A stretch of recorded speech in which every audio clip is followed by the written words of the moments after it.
All right, so this is gonna be my audience today.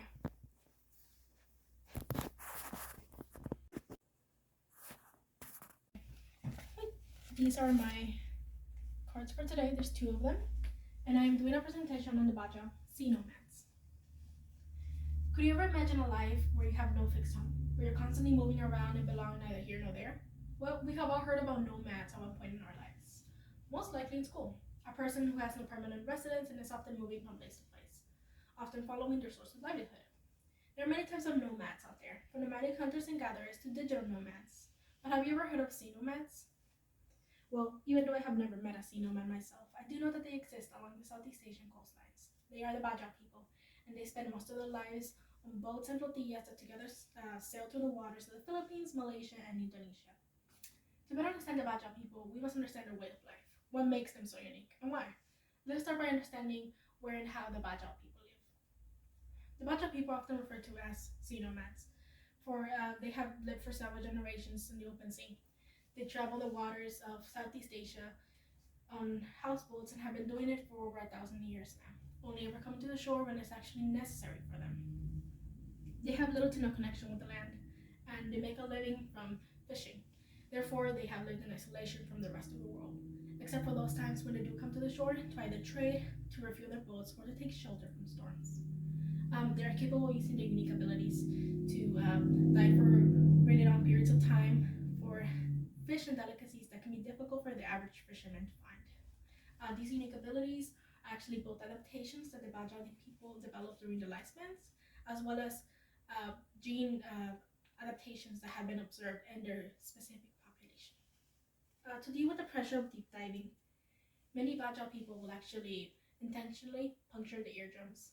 Uh, it can cause uh, bleeding from both the nose and the ears, and is something that will later facilitate diving for them without pain in the future.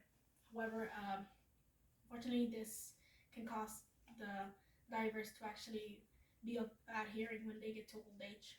However, practices like this are what allows them to actually free dive to depths as deep as 200 feet with nothing but goggles and handmade spear guns, which is something that makes them some of the best divers in the world. Also, most of them are capable of actually clearly seeing underwater, which is something that most humans are capable of doing if they just practice it long enough. Um, but the Bajau have become experts at it.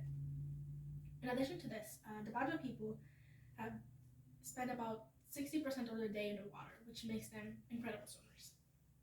Some experienced Bajau divers will are capable of diving for as long as 13 minutes.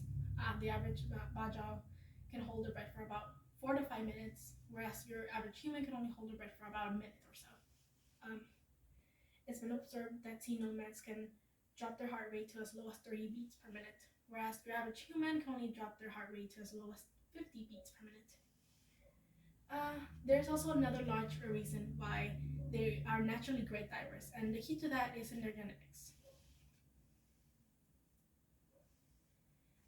The Bajau have been used. The Bajau have useful genetic traits that allows them to dive for such long periods of time. Researchers have looked for unique genes that were in the population, and they found 25 unique variations to genes. Um, there is the PDE10A gene, which controls thyroid hormone levels as well as the spleen size. Then there's the BDKRB2 gene, which controls blood vessel constriction at extremities, and there's also the FAM178B gene that regulates carbon dioxide balance in the blood. It is speculated that all these genes together can cause they can aid in oxygen conservation as well as the breath holding in the Bajau divers. Uh, in other words, their genes allows them to have less blood in their extremities and concentrate it in areas that actually need it. More important, like heart, lungs, and their brain. Uh, the spleen can actually work as an oxygen boost when it contracts. In fact, a single contraction can cause about a 9.6% of increase of oxygen content, and it acts as a reserve of blood by removing the old red blood cells and recycling the iron in the blood.